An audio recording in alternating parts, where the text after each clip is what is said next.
기도하였습니다. 전능하사 천지를 만드신 하나님 아버지를 내가 믿사오며 그 외아들 우리 주 예수 그리스도를 믿사오니 이는 성령으로 잉태하사 동정녀 마리아에 선하시고 본디오 빌라도에게 고난을 받으사 십자가에 못 박혀 주시고 장사한 지 사흘 만에 죽은 자 가운데서 다시 살아나시며 하늘에 오르사 전능하신 하나님 우편에 앉아 계시다가 저리로서 산자와 죽은 자를 심판하려 오시리라.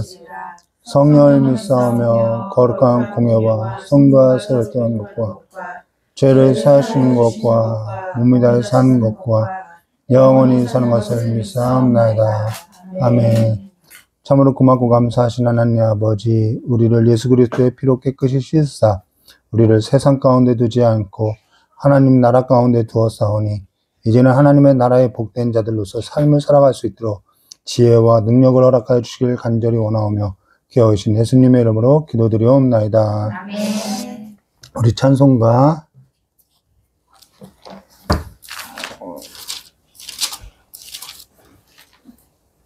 314장 다 같이 부르도록 하겠습니다.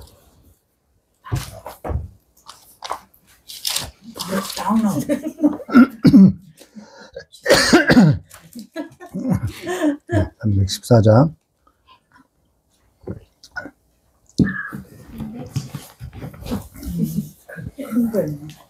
내 구주 예수를 더욱 사랑 엎드려 비는 말 들으소서.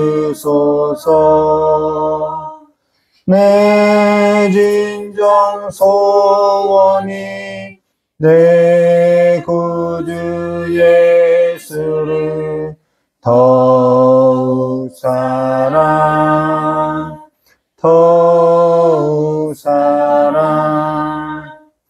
이전에 세상 나 기뻤어도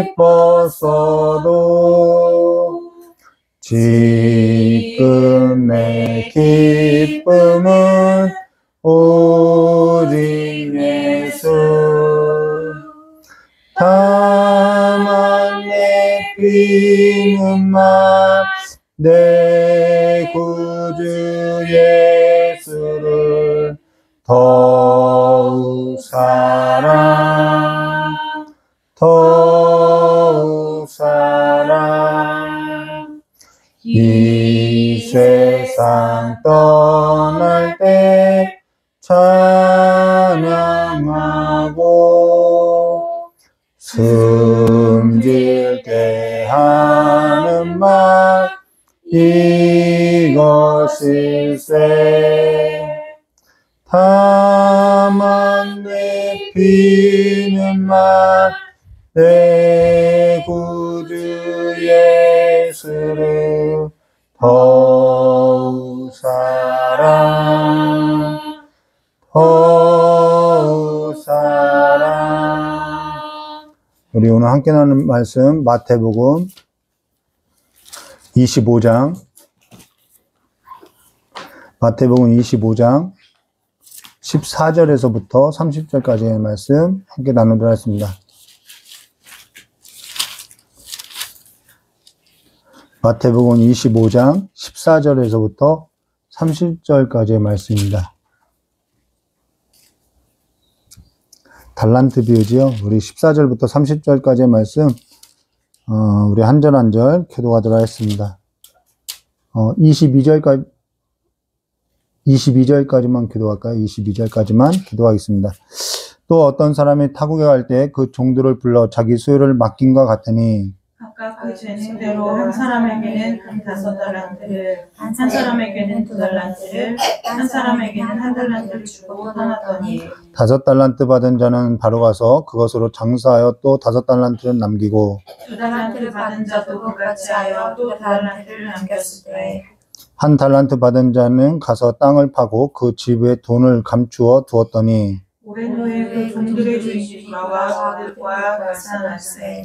5달란트 받은 자는 5달란트를 더 가지고 와서 이르되 주인이여 내가 5달란트를 주셨는데 보소서 내가 또 5달란트를 남겼나이다. 그 주인이 이르되 잘하였도다 착하고 충성된 종아 내가 적은 일에 충성하였음에 내가 많은 것을 내게 맡기리니 내 주인의 즐거움에 참여하리로다. 함께 하겠습니다. 2달란트 받은 자도 와서 이르되 주인에 이어 내가 2달란트를 주셨는데 보소서 내가 또 2달란트를 남겼나이다. 아멘. 우리 참 기도하도록 하겠습니다. 하나님의 말씀 앞에 섰습니다. 온전히 하나님의 말씀만 전하게 해주시고 이 말씀 가운데 하나님을 더욱더 알아가는 삶이 될 수 있도록 우리를 성령 하나님께서 인도해 주실 간절히 원하오며 귀하신 예수님의 이름으로 기도드리옵나이다. 네, 오늘 마태복음 25장 14절과 30절 말씀 가지고요. 또 어떤 사람이 타국에 갈 때라는 제목으로 우리 함께 나누기로 하겠습니다. 전에는 이 달란트 비유가 마치 5달란트로 또 5달란트를 남긴, 그래서 어떠한 결과에 있어서 이게 이렇게 설교하는 걸로서 이해했는데 사실 그 내용이 아니라는 거예요. 지금 1년 넘게 우리가 마태복음에서 함께 나누는데 이전에는 이 마태복음도 이제 거의 마치게 되는데, 근데 마태복음에서 나누게 되면서 저 역시도 잘못 알고 있었던 것이 있었고요. 또 그래서 다시 보게 되는 것이 있는데 몰랐던 것들을 다시 알게 된다는 것입니다. 그래서 전에 이 본문을 가지고 어떤 목사님이 설교할 때 달란트를 남기는 자가 되어라 막 이렇게 어떠한 그러한 열매, 결과론적인 설교를 하는데 사실 그 내용이 전혀 아니더라는 것을 이번 기회에 알게 됐는데요. 우리 그러면 이 달란트 비유가 어떠한 내용인지 우리 함께 나누도록 하겠습니다. 14절 말씀 보도록 하겠습니다. 또 어떤 사람이 타국에 갈 때 그 종들을 불러 자기 소유를 맡긴과 같으니, 여기서 또라는 것은 앞에 얘기와 연관이 있다는 것이죠. 그럼 그 앞에 얘기가 뭐냐면은 그때 천국은이라는 이 본문으로 시작하는데요. 마태복음 25장 1절에 그때 천국은 마치 등을 들고 신랑을 맞으러 나간 열 처녀와 같다 하리니, 바로 이 얘기로서 시작되고 또 이 이야기와 연결된다라는 거예요. 그러면 여기 마태복음 25장 14절 또 다른 단어는 그 앞에 얘기와 같다라는 거죠. 또 어떤 사람이 타국으로 갈 때라는 것은 이게 무슨 얘기냐면 천국은 마치 어떤 사람이 타국에 갈 때와 같다라는 거예요. 그래서 또라는 거죠.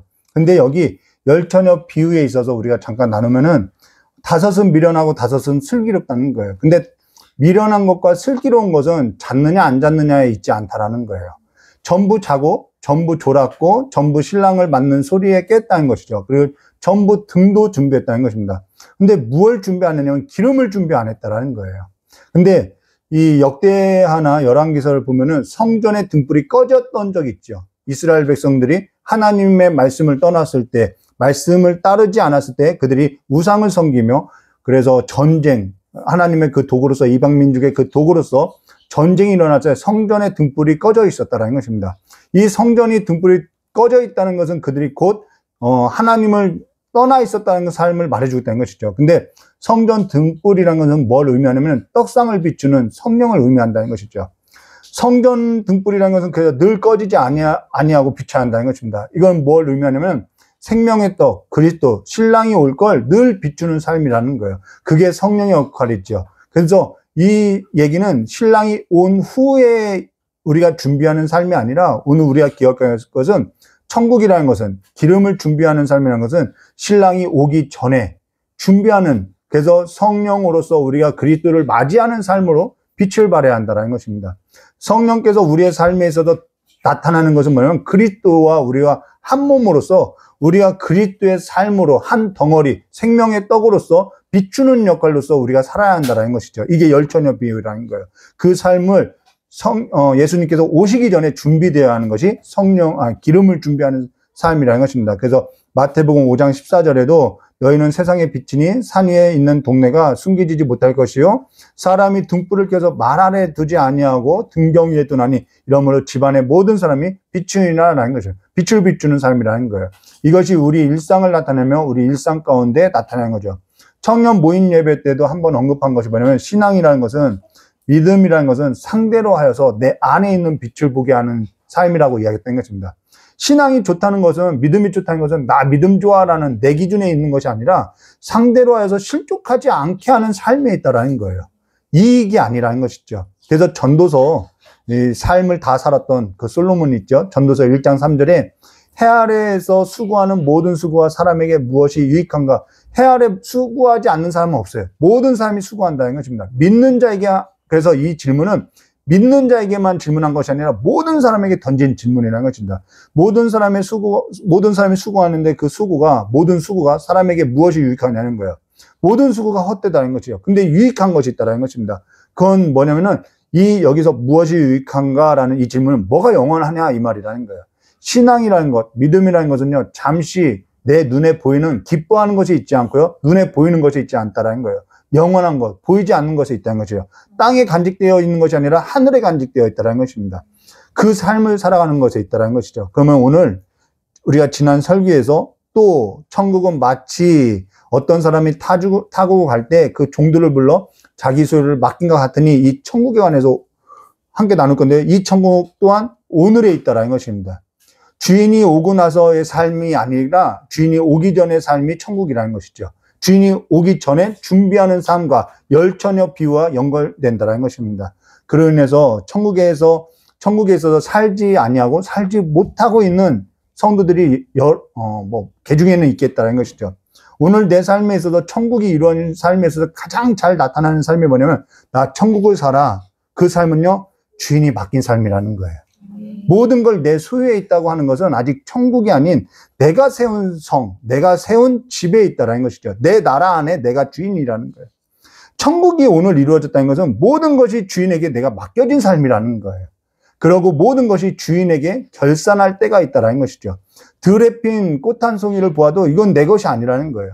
주인께서 모든 사람에게 맡겨놓은 거라는 거예요. 그로 인해서 사실 죄 아래에 있는 삶이라는 것은 모든 걸 개인화, 소유할 수 있는 것이 아니라는 것이죠. 그것이 욕심인 것이죠. 그로 인해서 야고보서 1장 14절과 15절에 이렇게 말씀하셨어요. 오직 각 사람이 시험을 받는 것은 자기 욕심에 끌려 미혹됨이니 욕심이 잉태한 즉 죄를 낳고 죄가 장성한 즉 사망을 낳는다. 죄의 뿌리가 뭐냐면은 모든 걸 내 눈에 보기 좋은 대로 내 소유하고 내 개인화하고자 하는 것이 여기서부터 시작된다라는 것이죠.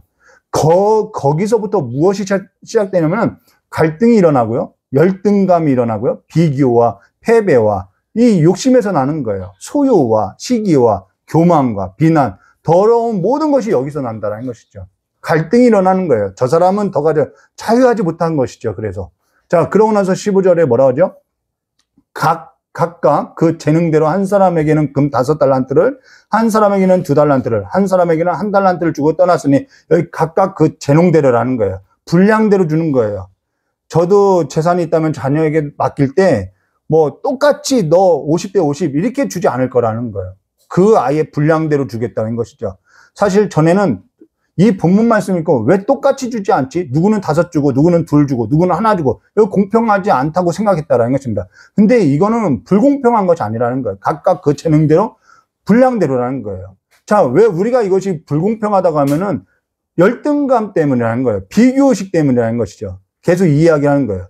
내 욕심이 아니기 때문에 비교당하는 거예요. 갈등이 있는 거죠. 하나님의 나라의 질서가 세워지지 않는 거예요. 전에 이런 적이 있었다는 것입니다. 저 역시도 큰 목회하기를 소망할 때가 있었다는 것이죠. 저도 어디 집회에서 불러주지 않을까 이런 요청이 있었으면 하는 바람도 있었다는 것입니다. 근데 저에게는 그런 요청도 없고 청빙도 없고 아무것도 없더라는 거예요. 그리고 목회도 큰 목회도 아니고, 그러고 삶도 넉넉하지 않고, 때로는 어떤 큰 목회자가 이 방송에 나와서 설교하는 얘기를 듣다 보면은 어디 시골에서 산골에서 목회하는 그 목회자는 대단한 분이라고 하면서, 물론 위로의 말을 그렇게 할 수 있다라는 거, 본인은 그런 곳에 가서 목회할 수 없다고, 자기는 아마 상급이 없을 거라고 뭐 이런 이야기를 하죠. 근데 그것이 산골에서 목회하거나 작은 목회하는 사람들에게 위안이 되느냐? 위안되지 않는다라는 거예요. 전혀 안 돼요. 근데 어느 날 성령께서 그러한 저의 마음을 알고, 너가 저 큰 교회에 가서 집회할 수 있냐라고 물었을 때, 갈 수 없겠더라는 거예요. 저 교회는 저 사람이 할 수 있으니까 저 목회를 하는 거라는 걸 알게 됐다라는 거예요. 주인이 아니까, 오죽했으면 주인이 아니까 알아서 맡겠냐는 것이죠. 그때 알았다라는 건 불공평한 것이 아니더라는 거예요. 저에게 있어서 가장 적합한 걸 맡기시더라는 것이죠. 근데 하나님을 알지 못하니까 하나님은 불공평하다고 하면서 내 열등과 내 비교와 내 패배에 사로잡혀서 불만을 쏟고 내 욕심과 시기와 교만에 있더라는 거예요. 자, 신앙에 있어서 믿음에 있어서 자유하지 못한 거지요. 사람이 어째서 자유하지 못하냐면 진리를 알지 못할 때, 주인을 알지 못할 때 자유하지 못하는 거예요. 이 모든 것으로부터 자유하지 못하는 거예요. 주인을 더 잘 안다고 하지만은 주인을 알지 못할 때는요, 이와 같이 그 주인이 각각 재능대로 분량대로 나눠준 것에 있어서 공평하지 않다고 한다는 것이죠. 저 사람에게 큰 집회를 맡긴 건 그 사람이 할 수 있다라는, 그 사람에게 적합한 거라는 거예요. 저 같은 경우는 맡겨도 할 수 없기 때문에 안 맡긴 것이죠. 다만 내가 비교해서 내가 열등감에 사로잡히고, 그래서 막 패배의식에 있죠. 나는 왜 이런가, 막 나 패배의식을 갖고, 저 사람은 신앙이 좋은데 늘 있느냐 없느냐 이 싸움이에요. 욕심을 내고 은혜가 아닌 그것이 제 아래에서 팔려서 하나님을 보지 못하게 하고 살아간다는 것입니다. 미혹되고 혼미된 마음 가운데 있는 것이지요. 자, 그러면 여기 달란트라는 것은 금액에 있어서 어느 정도냐면 한 달란트라는 것은 6천 데나리온인데 한 데나리온이 성인 하루 폼싹이라는 것입니다. 성인이 20년 넘게 모은 금액이라는 거예요. 20년 연봉이죠. 그런데 이것이 금이에요. 사실 지금 우리 삶도 주인이 다 맡긴 삶인데요. 근데 주인이 맡긴 삶이라는 것을 모르고 산다면요, 자유할 수 없어요. 비교와 열등과 이 자기 삶에 궁색하게 살아가는 것이죠. 이게 내 건데 빼앗기지 않으려고 하고 인색하게 되는 거죠. 그건 천국 안에서 삶이 아니라는 것입니다. 근데 여기 주인이 종에게 맡기고 갔는데 16절과 18절 말씀드렸습니다. 5달란트 받은 자는 바로 가서 그것으로 장사하여 또 5달란트를 남기고 2달란트 받은 자도 그와 같이 하여 또 2달란트를 남기고 1달란트 받은 자는 가서 땅을 파고 그 주인에게 돈을 감추어 뒀더니, 여기 주목해야 할 것이 뭐냐면요, 5달란트 받는 자는 바로 가서라는 거예요. 바로 가서 그것으로 장사하여 또 5달란트를 남기고라는 거예요. 여기 주목할 것은 또 5달란트를 남기고가 아니에요. 바로 가서라는 거예요. 바로 가서 밑줄 그으시면 좋을 것 같아요. 자, 바로 가서 남겼느냐에 있지 않고요, 바로 가서라는 거예요. 이 사람은 어떻게 바로 갔냐는 거죠.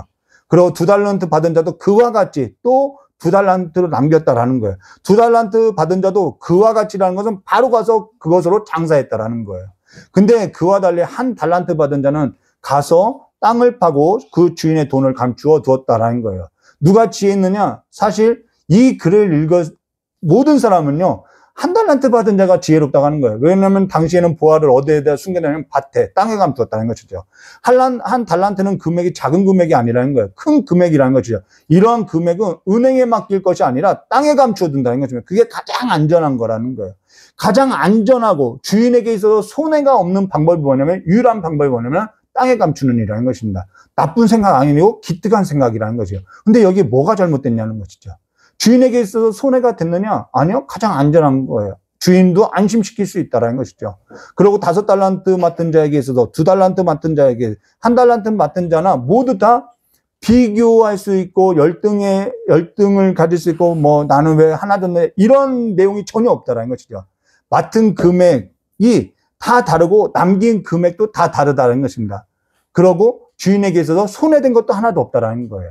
근데 주인의 평가만 다른 거예요. 그리고 이 주인의 평가는 장차 우리가 받게 될 평가와도 같다라는 것입니다. 이걸 보아하는 것이죠. 그래서 19절 말씀부터 했습니다. 오랜 후에 그 종들의 주인이 돌아와 그들과 결산할 때, 오늘 우리가 기억할 것은요, 맡긴 것에 있어서는 반드시 결산이 있다는 것을 기억해야 한다는 것입니다. 내 걸로 알고 살아가는 삶이라는 것은, 삶에서 결산이라는 것은 주인에게 손해는 없을 수 있어요. 그러나 남기는 것은 없어요. 주인이 맡긴 삶이 아닌 주인이 맡긴 삶에 있어서 땅에 묻고 자기 삶을 보냈다는 것이죠. 주인이 맡긴 삶을 살아간 삶이 아니라는 것입니다. 자기 삶을 살아간 거예요. 자기가 주인 되어서 살아간 거예요. 그런데 맡긴 삶에는 반드시 결산이 있다는 것입니다. 그러고 나서 주인이 와서 결산을 하는데 20절과 22절 말씀부터 했습니다. 이제 주인의 평가가 나오겠죠. 5달란트 받은 자는 5달란트를 더 가지고 와서 이르되, 주인이요, 내가 5달란트를 주셨는데 보소서 내가 또 5달란트를 남겼나이다. 그 주인이 이르되, 잘하였도다 착하고 충성된 종아, 내가 적은 일에 충성하였음에 내가 많은 것을 내게 맡겠니 내가 주인의 즐거움에 참여할지어다 하고, 자, 2달란트 받았던 자도 와서 이르되, 주인이여, 내가 2달란트를 주셨는데 벌써 내가 또 2달란트를 남겼나이다 라는 것입니다. 여기 맡긴 액수 그리고 남긴 액수가 같지 않다는 것이 중요해요. 무슨 얘기냐면요, 주인은 재능대로 분량대로 맡겼고 남은 액수도 같지 않다는 것은 주인의 칭찬은 액수에 있지 않다라는 거예요. 재능에 있지도 않고 액수에 있지도 않다라는 거예요. 그러니까 우리가 굳이 비교와 열등과 어떤 결과의 있지 않다는 것을 알아야 한다는 것입니다. 신앙이 자유하다는 것은요, 어떠한 비교와 열등과 그 결과에 있지 않다는 거예요. 주인의 삶에 있다는 것이죠. 그러고 나서 23절과 25절 말씀 드렸습니다. 그래서 정말 신앙에 있어서 저 사람이 믿음 좋다는 것은요, 저 사람이 그 모든 것에 있어서 자유한가를 보면 되는 거예요. 신앙은 자유에 있다는 것입니다. 이게 어떤 유명한 목사님이 얘기한 건데 제가 까먹었어요. 신앙이 뭔가요? 라고 했을 때 자유이다라고 얘기한 것이 있는데 인터뷰였는데요. 까먹었어요. 자, 23절과 25절 말씀을 드렸습니다. 그 주인이 이르되 잘하였도다 충성된 종아 내가 적은 일에 충성하였으면 내가 많은 것으로 내가 맡겠니 내 주인의 즐거움에 참여할 자다 하고 한 달란트 받은 자가 와서 이르되 이제 한 달란트예요. 주인이 당신은 굳은 사람이라 심지 않은 데서 거두고 해치지 않은 데서 모으는 줄 내가 알았으므로 두려워하여 나가서 당신의 달란트를 땅에 감추어 두었나이다. 보소서 당신의 것을 가지셨나이다. 자, 주인에게 손해가 있느냐? 없어요. 안전하게 보관했어요. 그러고 주인 걸 그대로 남겨줬다는 것입니다. 앞서 봤던 것처럼 남은 액수가 중요한 것이 아니에요. 뭐가 문제냐면 이 한 달란트 받았던 사람들이 뭐가 문제냐면 주인을 알지 못해요. 잘못 알고 있다는 것입니다. 당신은 굳은 사람이라는 것은 완고한 사람이다라는 거예요. 그리고 심지 않는 데서 거두고 해치지 않는 데서 모으는 줄 내가 알았다는 거예요. 근데 잘못 알고 있다는 것이죠. 주인을 잘못 알고 있는 거예요. 이 달란트 비유는 남겼느냐 안 남겼느냐가 아니라 주인을 잘못 알고 있는 그 삶으로부터 어떠한 결과가 났느냐의 메시지라는 것입니다. 심지 않는 데서 거두고 해치지 않는 데서 모으는 줄 알았다는 것은 착취하는 자로 알았다는 것입니다. 주인을 잘못 알고 너무나도 잘못 알았대요. 그래서 주인을 잘못 알아서 내가 주인을 두려워해서 내가 나가서 감췄다라는 거예요. 감추는 태도가 아니라 주인을 잘못 알고 있다는 것입니다. 하나님을 우리가 잘못 알았을 때 우리의 신앙을 이렇게 벗어날 수 있다라는 거예요. 그러면서 26절과 28절 이렇게 말씀하세요. 그 주인이 대답하여 이르되 악하고 게으른 종아 나는 심지 않는 데서 거두고 해치지 않는 데서 모으는 줄 내가 알았느냐? 그러면 내가 마땅히 내 돈을 취하는 자들에게나 맡겼다가 내게 돌아와서 내 원금과 이자를 받게 하였을 것이야. 이거 원금을 내가 받을 것이다 라고 그 얘기를 하는 것이 아니라 너가 나를 그렇게 알았다고 하면은 그래야 하는 것이 마땅하지 않냐. 이 반문이라는 것입니다. 그러고 나서 28절 그에게서 한 달란트를 빼앗아 10달란트 가진 자에게 주라. 자, 원금과 이자를 내놓으라는 얘기가 아니라 너가 나를 잘못 알고 있다라는 반문으로서 이야기하는 것이죠. 그러고 나서 29절과 30절에요. 무릇 있는 자는 받아 풍족하게 되고 없는 자는 그 있는 것까지 빼앗기라. 이 무익한 종을 바깥 어두운 데로 내쫓으라. 거기서 슬피 울며 이를 갈리라 아니라. 자, 이들은 지금 한 달란트 맡은 자는 어째서 주인을 몰랐냐는 거예요. 이게 뭐냐는 것이죠. 달란트 비유라는 것은 달란트에 있는 것이 아니라 주인을 알았느냐 몰랐느냐에 있다라는 거예요. 주인이 맡긴 삶에서도 남기지 않았다는 얘기가 아니라는 것입니다. 여기 한 달란트 맡은 자는 주인이 어떠한 자인지 잘못 알고 있다라는 거예요. 당시 종교인이 하나님을, 당시 종교 지도자들 말하는 거죠. 당시 종교인이 하나님을 잘못 알고 이들에게, 이 백성들에게 무거운 짐을 짊어지고 있다라는 것입니다. 간혹 지금 현대 오늘 우리가 살아가는 이 교회 안에서도 하나님이 무슨 거지인 줄 알고 종교 행위로서 몰아가는 일들이 있다는 것이죠. 하나님을 잘못하는 일이라는 거예요. 지금 이들은 주인을 모르고 있다는 것이죠. 여기 5달란트, 그리고 2달란트 맡은 자, 16절과 17절 밑줄 그으라고 했던 중요한 단어가 있다 했죠. 그게 뭐냐면 바로 가서라는 거예요. 바로 가서 그같이 하여라는 거예요. 이들은 주인이 달란트를 맡겼는데 어째서 주인에게 묻지도 않고 바로 가서 그같이 일을 할 수 있냐는 거예요. 장사를 할 수 있냐는 것이죠. 이거는 주인을 알지 못하고서는 나올 수 없는 삶이라는 거예요. 주인이 어떠한 성품인지, 주인이 어떠한 가치를 갖고 있는지, 주인이 어떠한 인품인지, 주인이 어떠한 일을 하고 있는지, 평소 주인이 어떠한 분인지 알지 못하면은 절대 바로 가서 장사할 수 없다라는 거예요. 장사이든 일이든, 이 단어가 장사가 아니라 원래 일인데, 주인이 어떠한 분인지 알지 못하면요, 일을 할 수 없다라는 거예요. 일상 속에서 주인과 같이 삶을 보내지 않고서는 알 수 없다라는 거예요. 자, 천국은 뭐라고요? 내가 오늘 일상 가운데 주인을 알아가는 삶에 있다라는 거예요. 이걸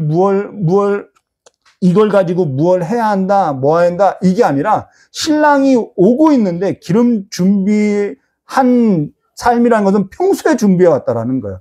근데 그 기름을 준비하지 않았던 사람은 신랑이 오고 나서 그 소리를 듣고 기름 사러 가고 있다라는 것이죠. 학생이 시험 보는데 그 결과라는 것은요, 평소에 그 시험을 준비하는 자기 학습적 태도에 있다는 것이죠. 평소 주인과 같이 살아가는 삶, 기본적인 삶이 되었지 않고서는요, 나타날 수 없는 삶이라는 거예요. 주인이 오기 전, 신랑이 오기 전, 주인이 무엇을 원하는지, 신랑이 무엇을 원하는지에 있어서 우리가 삶을 평소에 살아내지 않고서는 이 삶은요, 바로 가서 할 수 없는 삶이라는 것입니다. 성경에 기록해서 신랑이 무엇을 원하는지에 있어서는 성경이 기록하고 있고요. 이 기록된 성경 말씀에 있어서 준비되지 않고서는요, 우리는 어떠한 수고하는 그 모든 수고가요, 유익할 수고가 되지 않을 수 있다는 것입니다. 비교하고요. 내가 이만큼 심었는데, 열등 가운데, 이러한 부자유한 삶 가운데서 살 수 있다는 것이죠. 제가 며칠 전에 꿈을 꿨는데요. 저희 아내한테 이야기를 나눴어요. 근데, 내가 꿈이 아니죠. 저녁에 이제 밤에 기도하고 자려고 했는데 하나님, 평소대로 기도하는데 갑자기 그 하나님이 저의 삶 가운데 내가 너의 삶에 있어서 정말 이렇게 인도할 것 같은 그런 삶에 있어서 비춰졌을 때, 두렵더라는 거예요. 그럼 저는 지금까지 내 삶의 범주 안에서만 하나님의 일을 해왔던 것이지, 그 주인을 모르니까 못 따라가겠더라는 것이죠. 그래서 다시 한번 하나님께 기도하면서, 우리가 하나님이 나에게서 얼마나 선하신 분인지, 얼마나 이 좋으신 분인지 우리가 모를 때는 우리는 그분을 따라서 인도하는 것이 아니라 그냥 내가 할 수 있는 범주 안에서 이것이 목회든 삶이든 우리의 일을 하고 살게 된다는 것이죠. 우리의 신앙은 어디 있느냐면은 하나님은 오늘 내 삶 가운데 알아가는 싸움에 있다는 것을 기억하고 그분과 함께 살아가는 삶이 되시기를 주님의 이름을 축원합니다. 같이 기도하도록 하겠습니다. 참으로 좋으신 하나님 아버지, 오늘 우리에게 주어진 이 삶 가운데 모든 것이 하나님께 맡겨진 삶임을 기억하고 이제는 주님과 함께 주님께서 우리에게 허락하신 이 삶 안에서 주인이 무엇을 원하는지 알아가는 삶으로서 아버지 서로 사랑하고 서로 돌보고 서로 아끼고 살아가는 그 삶의 지혜와 능력이 우리의 삶 가운데 더욱더 풍성하게 나타날 수 있도록, 그리스도의 그 아름다운 덕이 우리의 삶을 통해서 나타날 수 있도록 주님께서 복으로서 인도하여 주시길 간절히 원하오며 기억하신 예수님의 이름으로 기도드리옵나이다. 우리 주님 가르쳐 주신 기도로서 예배 마치도록 하겠습니다. 하늘에 계신 우리 아버지여, 이름이 거룩히 여김을 받으시며 나라의 마옵시며 뜻이 하늘에서 이루어진 것 같이 땅에서도 이루어지리라. 오늘날 우리에게 일용할 양식을 주옵시고 우리가 우리의 죄인자의 사해 준 것 같이 우리의 죄를 사해 주옵시고 우리를 시험에 들게 하지 마옵시며 다만 악에서 구하옵소서. 대개의 나라와 권세 영광의 아버지께 영원히 싸움나이다. 아멘.